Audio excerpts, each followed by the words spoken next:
Okay, just to recap, I noticed on the web some people lift this thing up, but with the concrete weight, I wouldn't recommend it. All I did, took the top off so I could manoeuvre it and then lean it back. Or I put some sheets just to protect the front and the wall. And you lean it back, I don't know, 45 degrees, but this is up to you. If you're not happy to do that, you don't do it. You could support it underneath, but you should stay there. You could lean it a little bit more than I have there. And then all I did is, some people leave the motor in situ. I don't know how he changed the brush. You can do one side, if you come in. You can do one side. I could do this side from underneath, but I couldn't do the other side, the other brush, the other side. So in the end, I just removed the bolts and pulled it out, as another video said, removing the belt first, and that was it.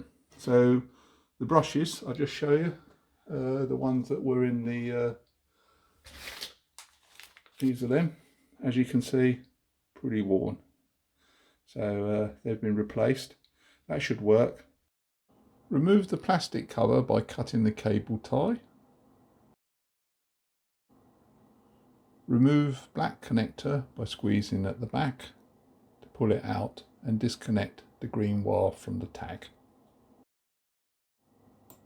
With the motor laying on the floor, you're then able to remove the brush by gently pushing forward on the contact spring and then pulling back.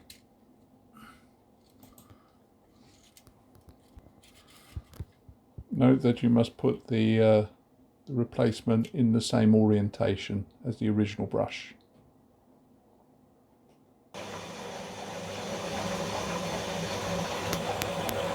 As you can see, all working.